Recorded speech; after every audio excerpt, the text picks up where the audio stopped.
Hey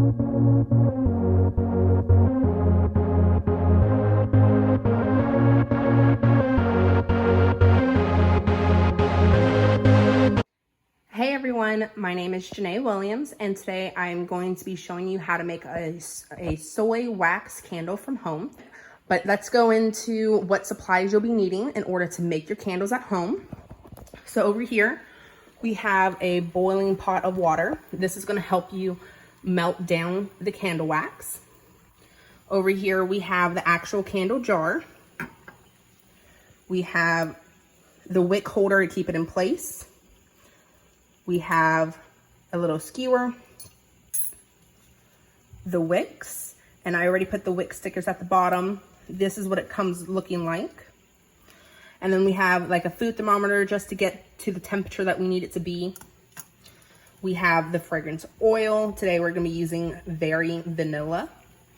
And then we have the cups. This is what we're gonna use to pour in the fragrance oil, just because of the fact that I doubled it up, because if you don't, it will like leak through and it will cause a big mess. We don't want that. Over here, we have a scale. This is the pitcher, and I already measured out how much soy wax we'll be needing. Got a good bit in here. So what we're gonna do now is we're gonna move this pitcher with the wax inside, and we're gonna place it into the boiling pot of water.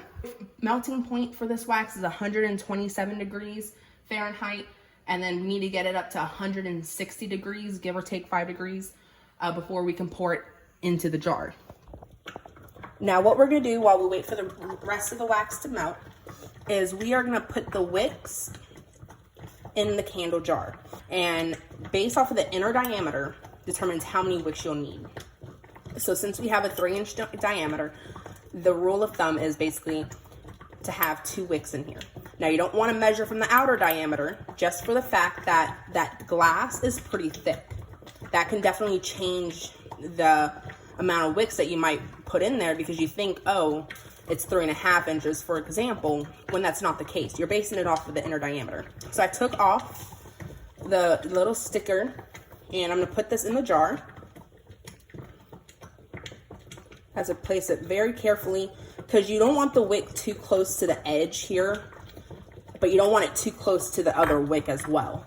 So we're gonna take off the other one, just the little bottom part here. That's trash. And we're just gonna place that in here. And then you're gonna use the wick holder to put that right there. With the wax I'm using today, the max fragrance oil you can put in that wax is 10%. So with the mathematical equation, you're gonna want to take the net weight of the jar. Now this jar holds 8 ounces of water. Now water and wax do not weigh the same. Water is far more dense than wax, so wax takes up a lot more space in the jar. So for this 8-ounce jar, you can actually only hold 6.25 ounces of wax. So how you figure out how much wax with the fragrance oil so you don't exceed that amount, you take the net weight, which is again the 6.25 ounces, divide it by 100% plus the fragrance oil percentage you plan to use. So I use grams when I do my measuring, and you can easily convert ounces to grams by using a Google calculator. So the net weight, again, the 6.25 ounces is 177 grams. Now you're gonna divide that by 100% plus a 10% fragrance oil hold, because that's the max that this wax can hold when you combine the two. So after you get that, you get 161 grams of wax. From there, to determine how much fragrance oil to put in, so you don't exceed that 177 grams, is you're gonna take 177 minus the 161 grams of wax we just determined from the previous mathematical equation, is 16 grams of fragrance oil. So that's how you determine that information. So once we add 161 grams of wax plus the 16 grams of fragrance oil. That will equal 177 grams net weight. And as you can see on the blue screen right here, these cups weigh 3 grams. So we're gonna tear it out so it becomes 0.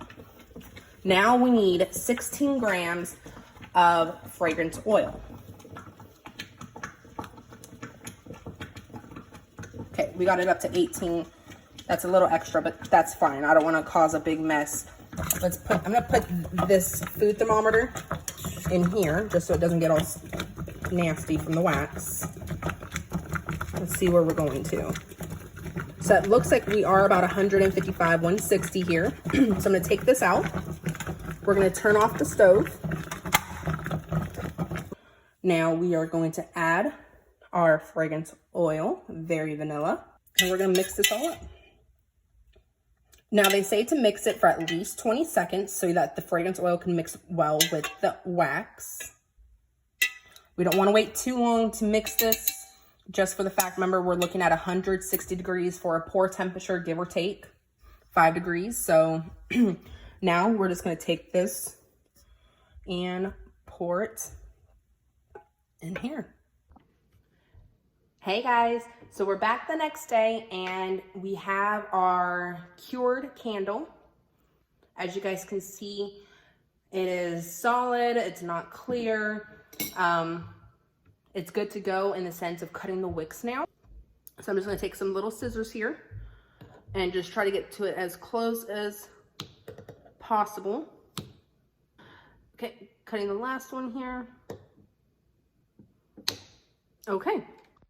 Thank you guys so much for watching my video on how to make soy wax candles. I hope you enjoyed it.